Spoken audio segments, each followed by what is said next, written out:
여러분, 미국 도서 시장에서 일주일 만에 무려 20만 부가 팔린 책이 있습니다. 책 제목은 이렇습니다. How to change your wife in 30 days. 번역하면 30일 만에 당신의 아내를 변화시키는 방법이라는 책인데요. 그런데 이 책 제목에 심각한 오타가 있다는 사실을 일주일 만에 출판사가 발견하게 됩니다. 그리고 전량 수거하게 되죠. 그 오타는 바로 저 wife라는 단어입니다. 저 W가 아니고 L, life였던 것이죠. 수정한 책 제목은 이렇습니다. How to change your life in 30 days입니다. 30일 만에 당신의 인생을 변화시키는 방법. 어떻게 이런 일이 벌어진 것일까 싶은데 출판사는 급하게 어쨌든 wife를 life로 고쳐 철자 하나 고쳐서 재출판했습니다. 그런데 그 뒤에 놀라운 사실이 일어났습니다. 철자 하나 고쳤는데 일주일 동안 이 책은 딱 2권 팔렸다는 사실이었습니다. 이 같은 차이가 난 점이 의미하는 것이 무엇일까요? 사람들은 누구나 자신보다 남을 더 변화시키길 바란다는 사실입니다. 여전히 고집스럽게 변화되지 않는 인간, 우리 안에 있는 죄성은 우리 스스로 해결할 수 없습니다. 자신의 변화는 거부하고 다른 사람의 변화만을 기대하는 사람의 모습이 우리만의 모습이 아니고 사실은 제자들의 모습이었습니다.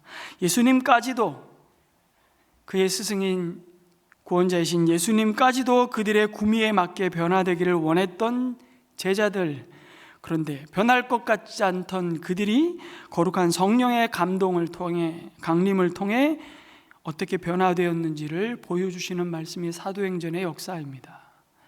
그리고 그 역사가 우리 가운데 이어졌고 오늘도 우리를 그렇게 성령의 충만하심으로 우리의 삶을, 우리의 관계를 변화시켜 가고 계시죠. 그 생생한 이야기를 오늘도 우리는 김순군 집사님을 통해서 들었습니다. 드디어 예수님의 약속대로 사도들과 120명의 성도들 가운데 성령님이 오셨습니다. 그날이 바로 어떤 날이라고요? 오순절이었다고 말씀합니다.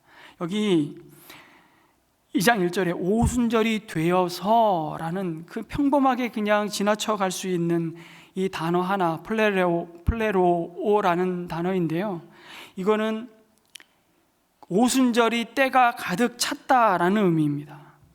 그 때가 충만하여서, 그래서 똑같은 단어가 사실은 오순절의 성령으로 임하신 그 세찬 바람으로 온 집안을 가득 채웠다라는 단어, 가득 채웠다.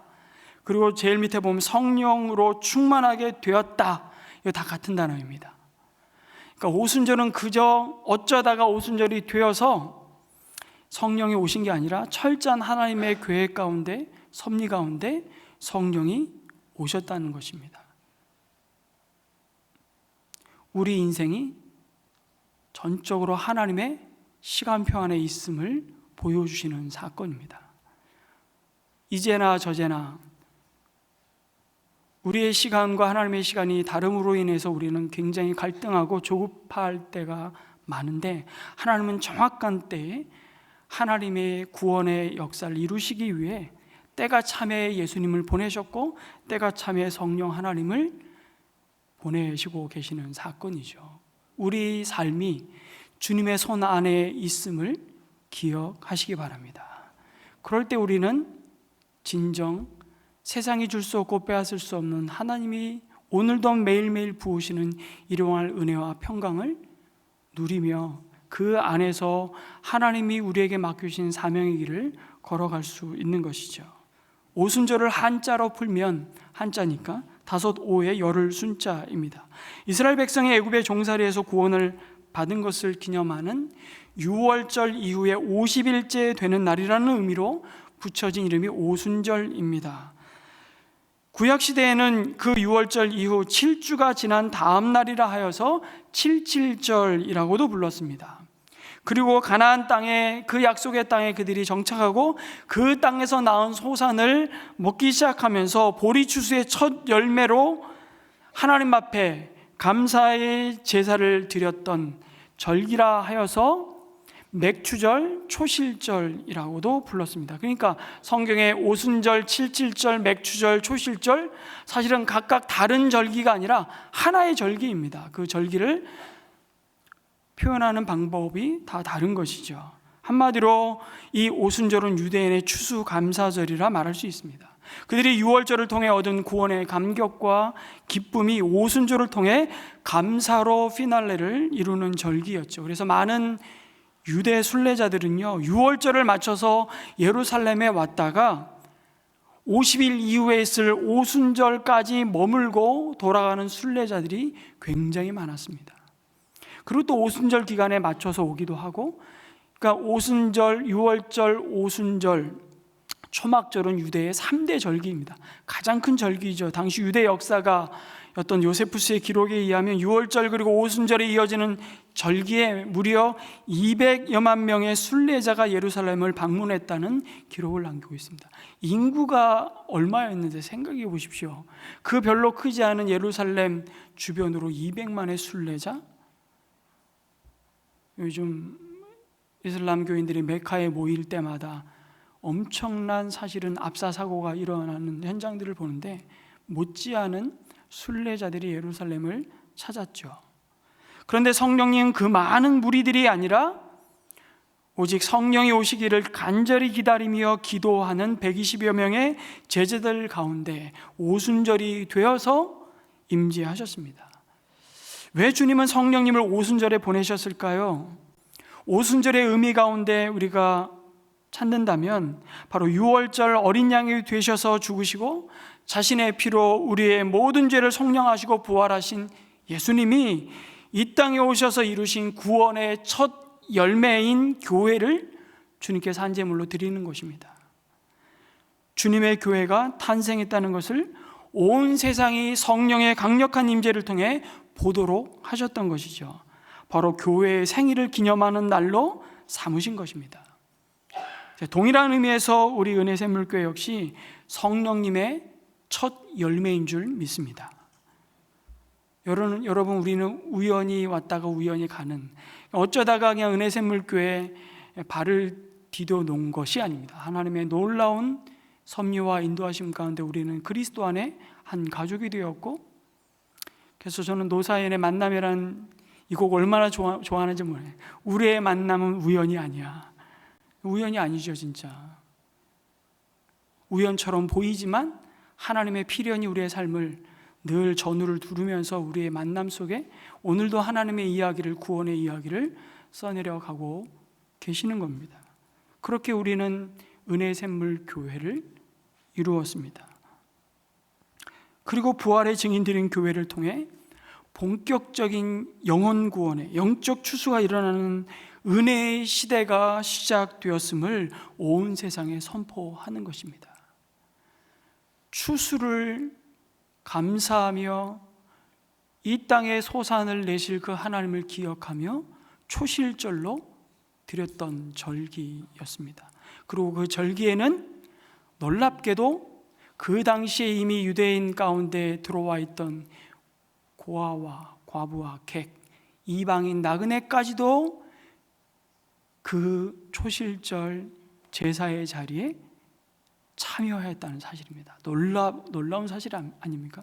그리고 소제로 볶은 곡식으로 하나님 앞에 소제를 올려드리는데 유독 초실절에는 누룩을 넣은 빵을 소제로 드렸습니다. 원래 누룩을 넣지 않는 빵을 이스라엘은 절길 때마다 제사를 드렸죠. 근데 누룩을 넣었다는 거예요. 이것이 상징하는 게 무엇입니까? 그 당시에 이방인까지도 누룩이 상징하는, 어떻게 보면 그 죄악을 더 품은 그 백성까지도 하나님의 이 감사의 은혜의 자리에 나오게 하시는 절기가 바로 초실절이었습니다. 그러니까 오순절에 성령이 오셨다는 것은 놀라운 메시지를 우리에게 드러내고 있는 것이죠. 이 시대가 진짜 영혼 구원이 일어나는 영적인 추수의 때가 시작되었음을 선포하는 것이죠. 오순절에 예수님의 제자 공동체 성령의 강림하시는 모습은 또 어떤 점에서는 예수님이 공생애를 시작하시면서 세례 요한에게 요단강에서 세례를 받으시고 물에서 올라오실 때의 광경을 재현하는 듯합니다. 그때 하늘에서 비둘기 같은 형상으로 성령이 임하셨죠. 그리고 하늘에서 소리가 나며 이는 내 사랑하는 아들이요 내 기뻐하는 자라고 말씀하셨습니다. 이것으로 이 땅에 하나님의 나라를 가져오신 예수 그리스도의 대관식이 시작되었다면, 이제 또 다른 보혜사이신 성령 하나님께서 제자 공동체에 임하심으로 이 하나님의 나라가 이 땅의 교회를 통해 가시적으로 확장될 것을 선포하시는 또 하나의 대관식이 열리는 것입니다. 그런데 우리는 이 성령 하나님의 어떤 모습으로 임재하셨는지를 우리는 좀 주목하게 됩니다. 성령님이 어디서 오셨다고 말씀합니까? 땅으로부터요? 하늘로부터 오셨다고 말씀합니다. 아니, 당연한 것 아닌가요? 그렇게 생각하실 수 있습니다. 그런데 종종 성도들은 오늘도 성령의 강한 임재와 은혜를 구하며 특정한 집회를 찾고 신령한 은사를 가진 사람을 찾을 때가 있습니다. 성령 하나님은 어떤 집회를 통해 임하시는 분이 아닙니다. 성령님은 어떤 특정한 능력의 종을 통해 오시는 분이 아닙니다. 어떤 프로그램을 도입하면 그 교회에 성령님이 역사하신다, 그렇지 않습니다. 절대로 프로그램으로 성령이 오시지 않습니다. 성령님은 하늘에서 오셨습니다. 그것은 성령의 오심이 하나님께서 인간을 위해 하늘에서 일방적으로 그리고 전적인 하나님의 은혜로 주어진 사건임을 거듭 확인시켜 주는 것이죠. 보혜사셨던 예수님이 이 땅에 오심도, 그리고 또 다른 보혜사로 오신 성령님의 오심도 세상을 이처럼 사랑하시는 전적인 하나님의 은혜임을 기억하라는 말씀입니다. 그런 점에서 오늘 사도행전 2장의 성령의 강림의 사건은 사실 사도행전 1장의 말씀의 응답이고 성취입니다. 하늘을 쳐다보며 예수님이 승천하셨습니다. 하늘을 쳐다보고 있는 제자들을 향해 왜 하늘만 쳐다보고 있느냐?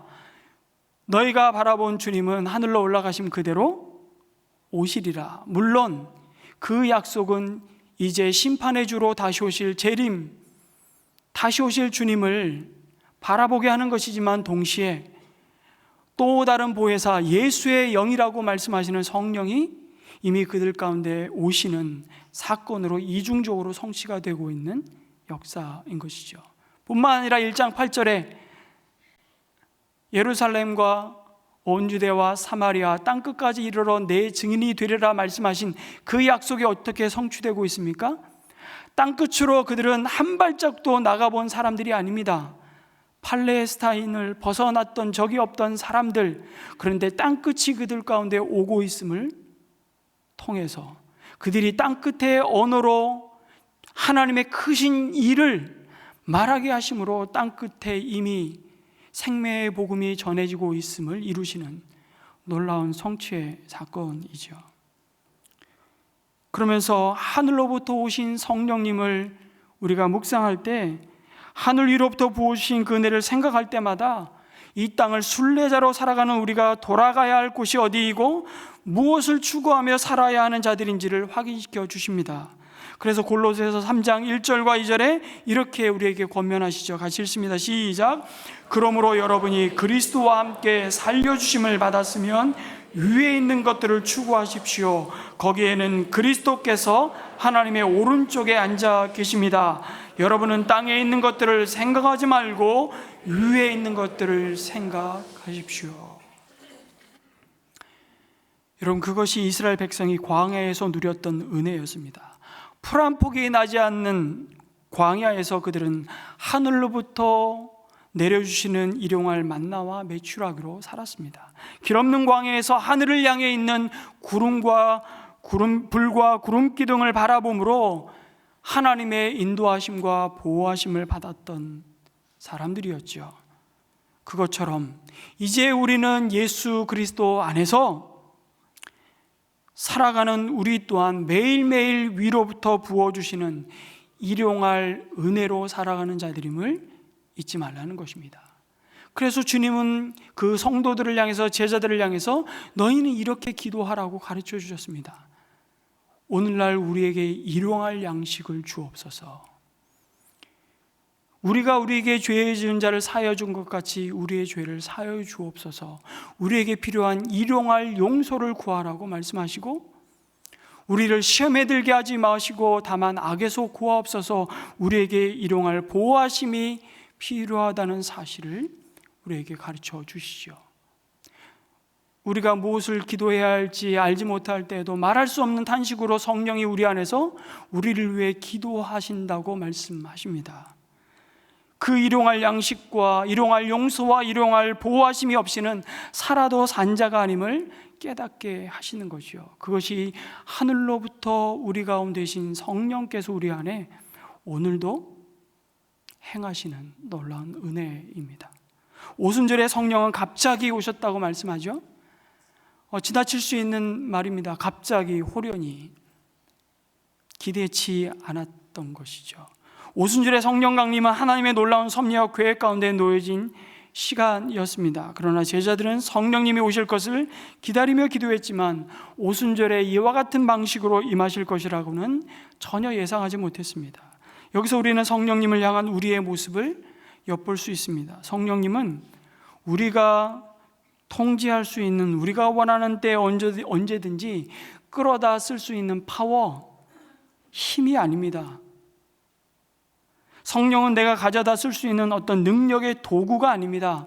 성령은 그분이 곧 우리의 하나님이십니다. 주님은 자주 그래서 우리의 예측을 따르지 않습니다. 그래서 우리의 때와 하나님의 때가 다른 그것을 우리는 자주 경험하죠.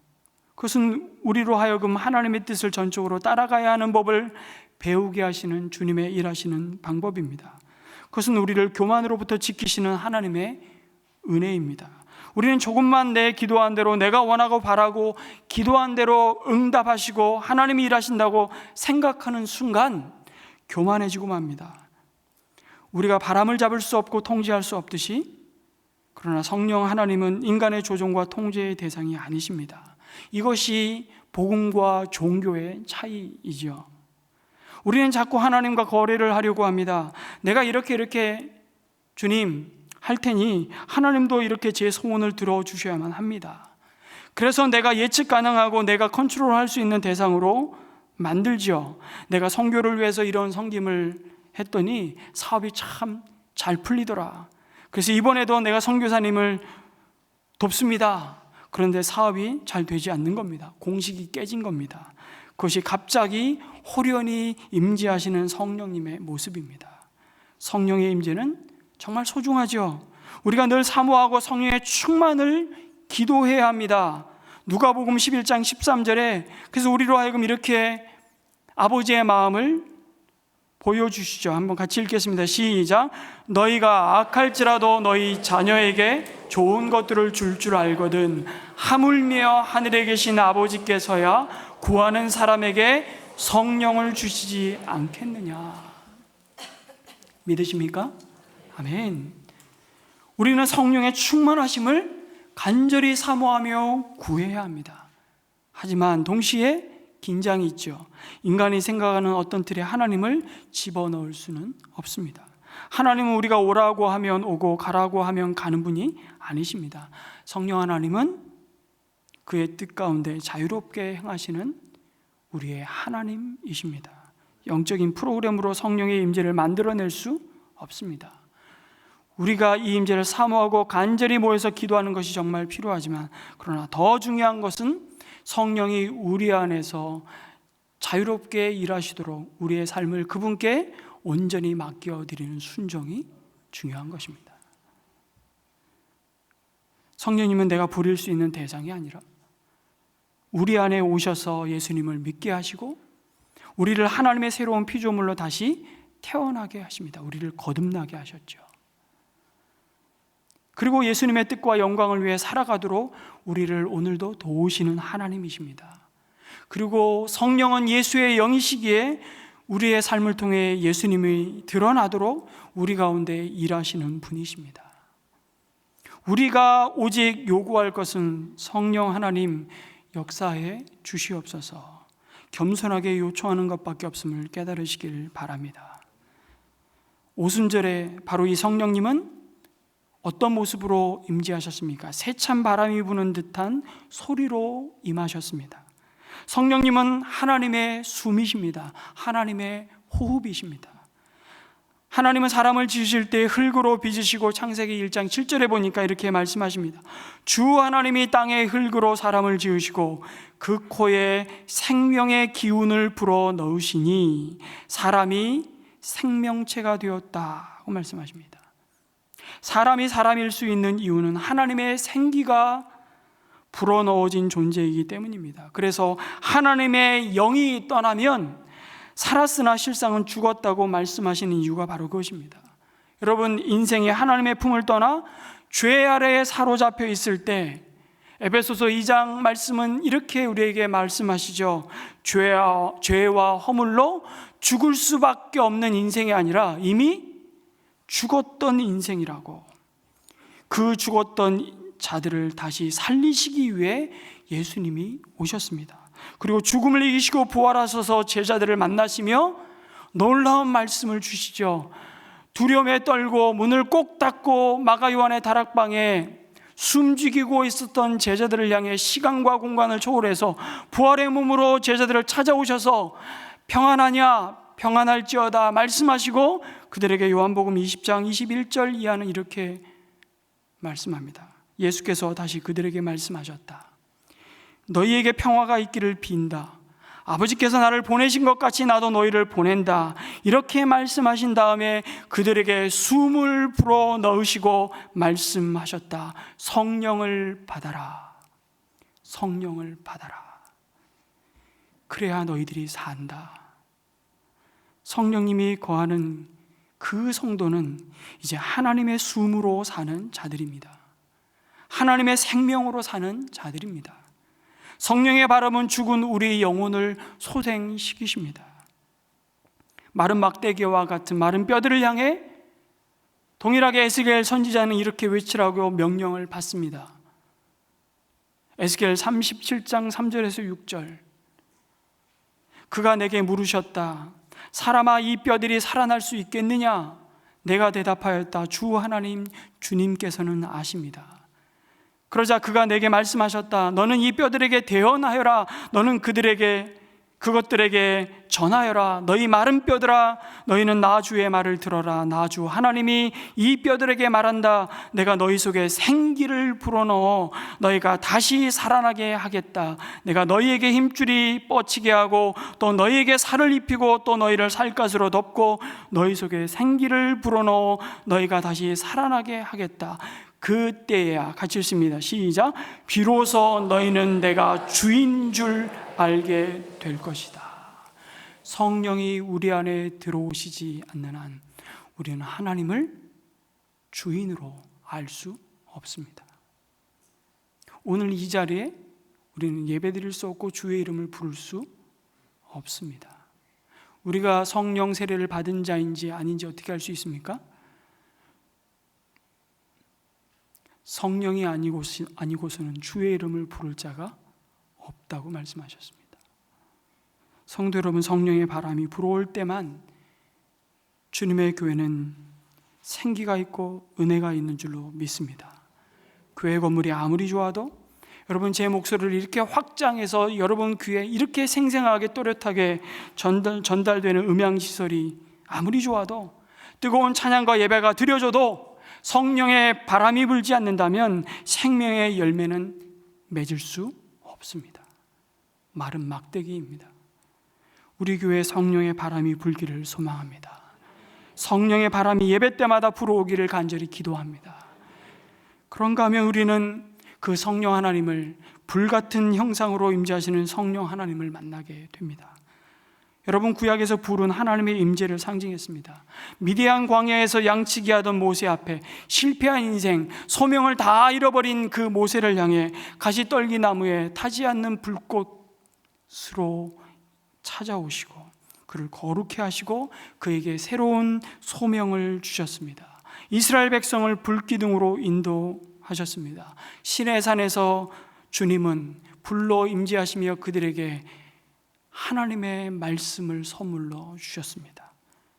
성경에서 이 불은 몇 가지 역할을 하는데요. 첫째는 정결케 하는 능력입니다.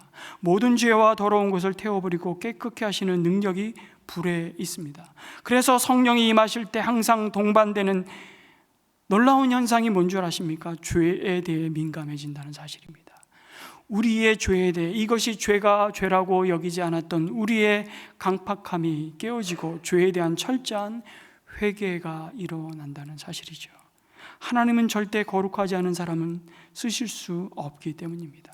능력이 부족한 사람은 하나님의 능력을 주시면 되지만 거룩하지 않은 사람은 하나님도 방법이 없으십니다. 그래서 하나님께서 사람을 사용하실 때는 반드시 먼저 성령의 불로 그 사람의 모든 죄를 태워 정결케 하시는 것입니다. 이사야 선지자가 하나님의 부르심을 받았을 때 그의 정결치 못한 입술로 두려워하자 천사가 제단에 핀 숯을 가져와 그의 입술에 대며 선언합니다. 내 죄가 사하여졌다고 말씀하시지 않습니까? 그래서 칼빈은 이 오순절 다락방의 성령의 불을 이렇게 주석했습니다. 오순절 마가 다락방의 성령의 불은 먼저 제자들 가슴속에 끈질기게 달라붙어 있던 세속적 욕망을 불태워 버렸다. 그 욕망이 불태워지고 성령은 그의 삶을 밝은 진리의 빛으로 비추며 성령의 말씀이 영이기 때문에, 진리의 영이시기 때문에 그 삶을 진리로 인도해 가십니다. 한 걸음 한 걸음씩 날마다 날마다 주와 함께 내 발의 등이요 내 길의 빛이 되신 그 말씀, 진리의 영이신 성령께서 오늘도 우리의 영혼의 귀를 열어주시고 우리의 눈을 열어주셔서 그 말씀을 깨닫게 하시고 듣게 하시고 보게 하심으로 오늘도 우리의 삶을 진리로 인도해 가십니다. 성령은 세상을 밝히는 은혜의 복음의 빛이 되시는 것이요. 그래서 성령 충만하게 되면 우리는 말씀을 가까이 하고 싶어지고 말씀을 읽고 싶어집니다. 예배의 자리에 계속 나아가고 싶어지고 말씀을 듣고 싶은 갈망이 성령의 불을 통해 생겨나게 되는 것이죠. 그래서 성령의 불은 마지막으로 우리의 잠자고 있는 타다 남은 죄와 같은 신앙의 열기와 열정을 다시 불러일으키게 됩니다. 불같은 모습으로 임하시는 성령님은 우리의 심령을 뜨겁게 하시는 분이십니다. 하나님을 향해 냉랭하고 심지어 조롱하던 인생의 마음을 변화시키실 수 있는 분은 성령 하나님밖에 없습니다. 메마른 인생 가운데 찾아오셔서 하나님의 나라와 구원의 복음에 눈이 열리고 닫혔던 영혼의 귀를 여시는 분은 성령 하나님밖에 없습니다. 성령님이 우리 가운데 임하실 때 우리 식었던 가슴이 뜨거워질 줄로 믿습니다. 성령의 충만한 임재를 경험한 자는 이전과는 전혀 다른 삶을 살아가죠. 복음을 위해 하나님의 영광을 위해 하나님께 헌신하고 싶어지는 것입니다. 그런가 하면 이 불은 갈라진 혀처럼 각각의 사람에게 임재하시는 모습을 우리에게 증거합니다. 여기 갈라지는 혀, 이 혀라는 헬라어 단어는 글로사라는 단어인데요, 이 혀라고 번역할 수도 있지만 이건 언어라는 의미를 갖고 있습니다. 그러니까 불의 언어처럼 각 사람 위에 내려 앉으셨습니다. 그러자 성령님이 그들의 입술을 주장하셨죠. 그들이 모두 성령의 충만함을 받고 성령이 시키시는 대로 말하기 시작했다고 말씀합니다. 제자들은 성령의 충만함을 받고 전혀 다른 언어로 말하기 시작했습니다. 온성이 소동했다고 말씀하죠. 아람어가 모국어이고요, 그 당시에 로마 제국의 만국 공통어는 헬라어였습니다.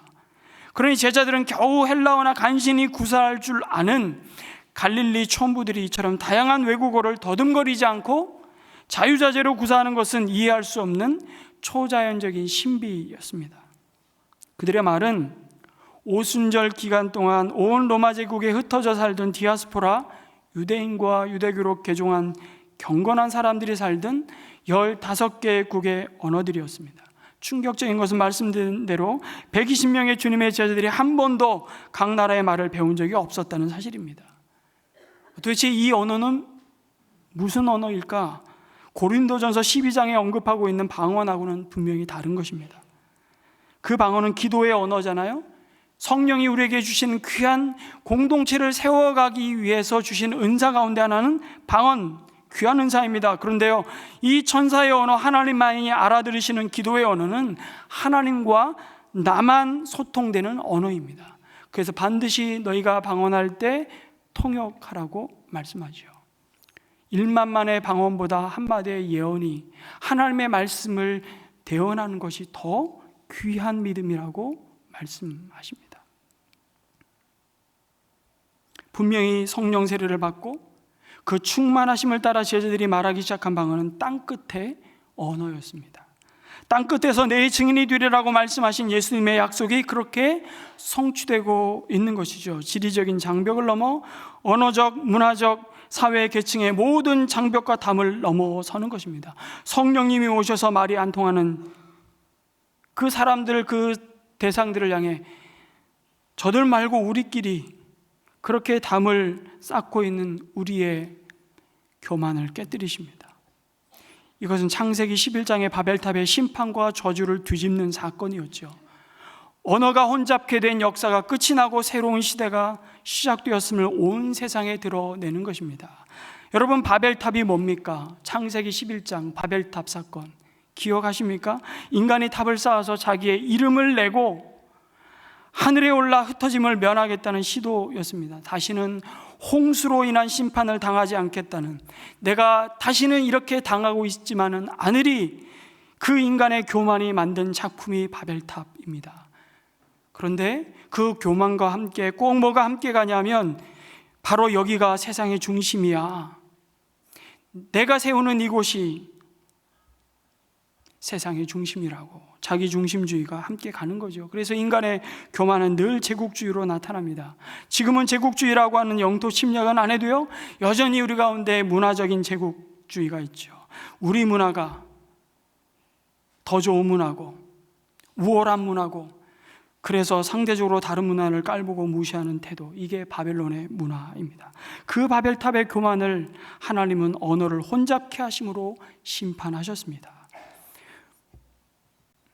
흩어짐을 면하고자 모였지만 언어를 혼잡케 함으로 흩어지셨고, 그 흩어진 심판이 오순절 성령이 임하심으로 흩어졌던 그 언어들이 그리스도 안에서, 성령 안에서 소통이 되는 놀라운 구원의 복음이 선포되는 역사로 임하고 있는 거죠. 탑을 갑자기 쌓다가 어떻게 벽돌을 올려야 할지 좀 헷갈린다고 말하자 옆에 사람이 갑자기 나도 아리까리하다고 일본말 합니다. 그러자 무슨 말 하는지 모르겠다고 그 옆에 사람이 알쏭달쏭한 말 하지 말라고 신경질 냅니다. 프랑스 말이 튀어나와요. 그러자 너희들 왜 이렇게 알똥말똥한 말 하냐고 거듭니다. 그러자 아프리카 사람이 긴가민가 할래? 소리 지릅니다. 유머, 이렇게 아재 개그, 오래된 개그인데 아십니까? 농담은 했지만 서로 자기 얘기만 하는 겁니다. 자기 얘기만, 쥐야장천 자기 얘기만. 불통의 저주가 임했습니다. 그런데 오순절 성령 강림과 함께 그 불통의 시대가 끝나고 온 세상에 하나님의 큰 일을 만국의 언어로 말하게 하시고 듣게 하시는 겁니다. 그 안에서 이제 세상 사람들은, 차별받던 사람들은 아, 나도 중심이 될 수 있구나, 복음 안에서 환대를 경험하는 겁니다. 자기의 언어로 복음을 듣는, 그것이 환대 아니겠습니까? 그 복음 가운데서 나를 안아주시는 하나님을 경험하는 것이죠. 그 하나님을 만나는 겁니다. 여러분, 아무리 내가 영어를 유창하게 모국어처럼 해도 내 공부하면서 정말 스트레스 많이 받았는데요, 논문 쓰면서도 이루 말할 수 없는 스트레스. 그래서 외국 교회를 안 나가요.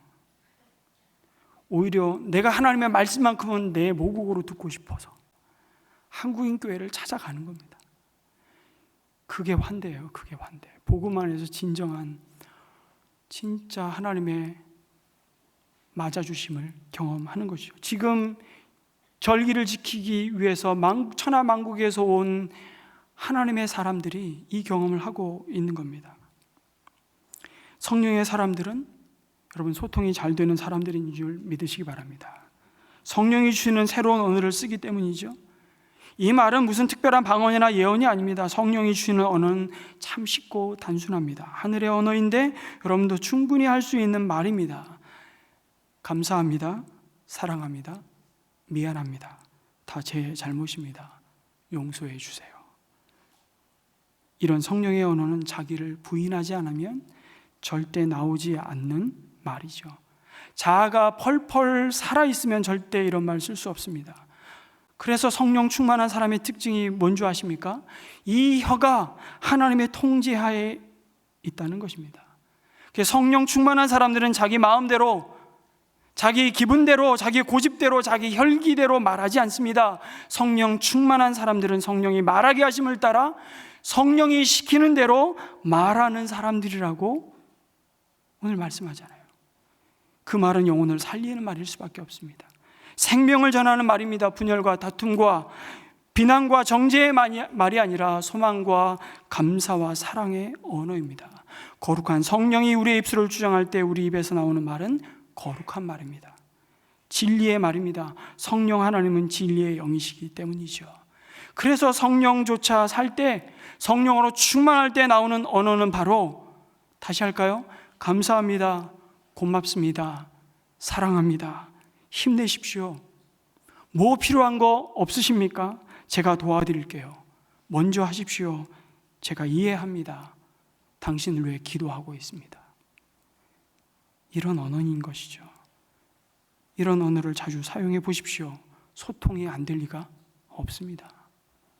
성도 여러분, 성령의 언어를 많이 사용하시기를 축복합니다. 성령의 충만함으로 소통이 잘 되는 성도들 되시기를 축복합니다.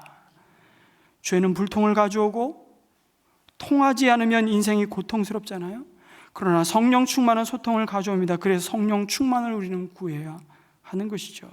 성령의 충만함을 받고 성령이 시키는 말을 하기 시작할 때, 여러분, 예전에 들리지 않았던 것이 소통이 되는 역사가 일어납니다. 부부간에 소통이 안 되는 부부들이 도대체 남편이 하는 영적인 이야기를 아내가 듣지 못하는 가정 속에 성령의 바람이 그 가정에 불어 남편이 하는 영적인 이야기를 아내가 알아듣는 은혜가 있기를 축복합니다. 아내가 믿음의 얘기를 하고 영적인 얘기를 나누는데 남편이 도무지 못 알아먹는 가정들이 있습니다. 오랜 세월 눈물로 기도합니다. 그 가정에 성령의 바람이 불어서 남편이 그 아내의 이야기를 알아듣는 은혜가 있기를 축원합니다. 부모가 아무리 자식들에게 영적인 이야기를 하는데 자식들이 하나도 못 알아먹을 답답한 가정들, 부모의 가슴에 깊은 한숨이 되는 자녀들을 바라보게 되죠.